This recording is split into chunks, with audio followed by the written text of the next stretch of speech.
look, here it is, mga cooking ina, our crispy pata, delicious.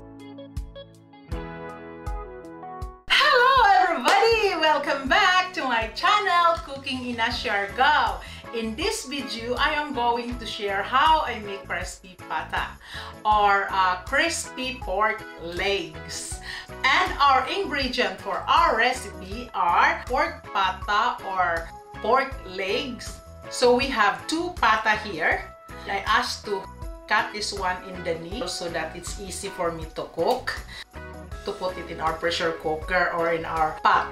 We have 1 tablespoon of whole black pepper, lemongrass, 1 tablespoon of salt, and 1 tablespoon of sugar. So now mga cooking ina, let's start making our crispy pata recipe. So we're going to put our pata meat in our pressure cooker. As I always said, if this pressure cooker is not available in your kitchen, you can boil our pork pata or pork legs in a normal pot to make it tender, and it takes time, of course, but we need to be patient in that. And then this pressure cooker is available in my kitchen, so I'm always going to use. We open our pressure cooker, and then we're going to put our pork leg or pork pata in our pressure cooker like this. Then the next one, so we do like this. Then we're going to add our lemongrass. We do like this, and our whole black pepper, and our salt, our sugar. Then we're going to add water. So, and we're going to close our pressure cooker so that we can cook it in our stove.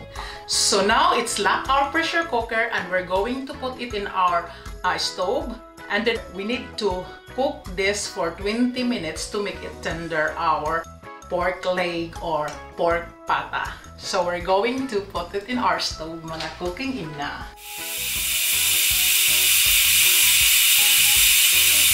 Now after 20 minutes, we boiled and we make it tender our pork pata or pork legs. It's here now, ready, and we're going to open our pressure cooker. So we open. Oh wow, it's look beautiful, mga cooking ina. Then we're going to transfer this here in our baking plate. We're going to transfer into our baking plate. We do like this. Uy, uy, uy. Look, a cooking ina. We're going to do like this.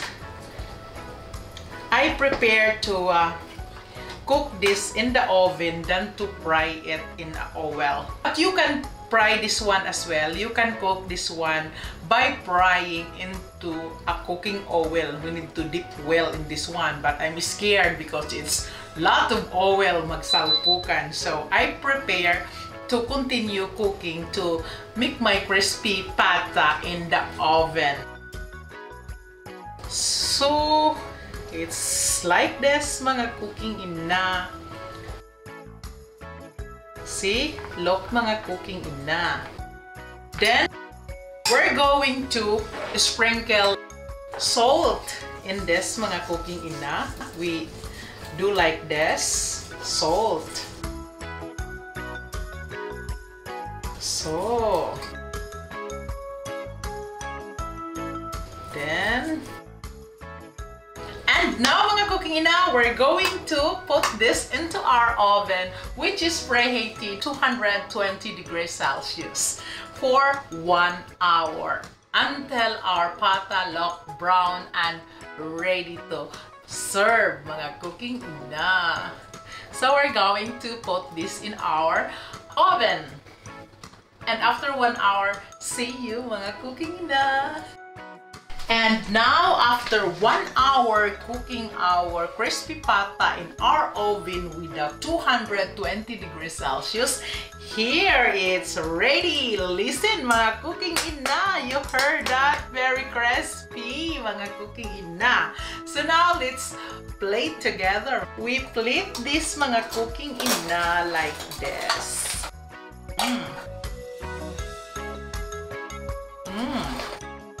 Very crispy, mga cooking ina. Look! Yuy. You know, mga cooking ina, to cook the crispy pata, it's better to put it in the oven than to cook in the oil. But it's up to you which you prepare. Me, I prepare to cook in the oven because first, we budget the oil because if we cook the crispy pata, we need to deep fry in the oil. And then, you know, pork is a fatty food, so it's better we drain the fat by cooking in the oven than to cook in the oil and giving more fat, right? Mga cooking ina. So now, let's continue plating our crispy pata.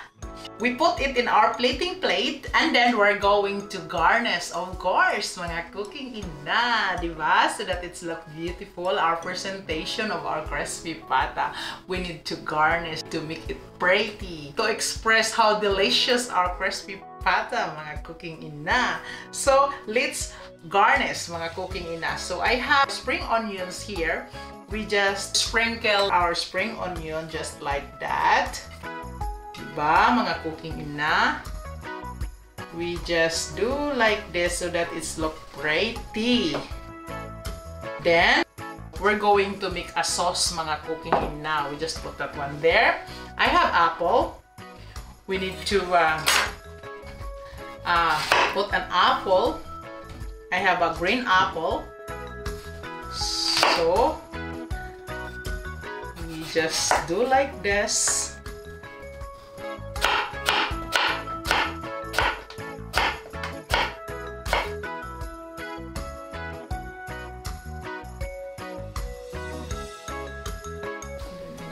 Here, simple is elegant.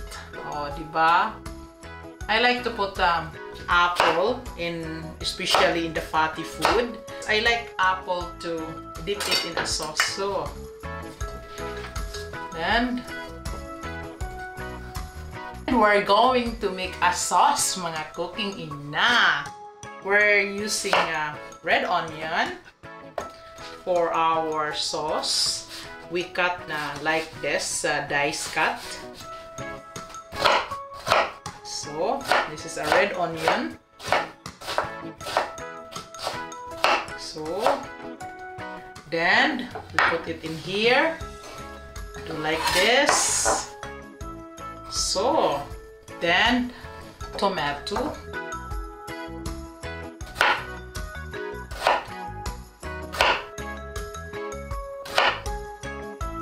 Just do like that. It's a tuyo manchi.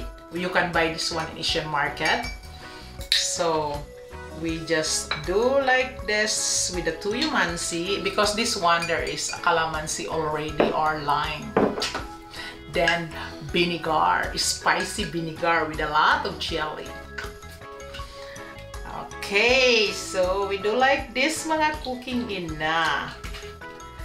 Then we're going to mix this. We just do like this. Then we're going to put this one in the middle here. So, and we have atsara here.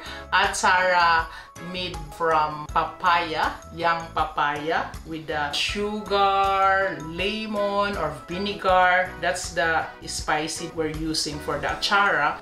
We're just put like there to make it more pretty, our crispy pata. So we just do like that. See, it's pretty. There is carrot. So, and now, mga cooking ina, our crispy pata is plated and ready to serve to our table, mga cooking ina. And it's look pretty. Look at that one, mga cooking ina. We have sauce, we have the garnish. It's beautiful. Thank you very much for joining me here in my kitchen making this crispy pata recipe. And please don't forget to like, share, comment, subscribe, and press the bell button for your notification. Bye! God bless everyone!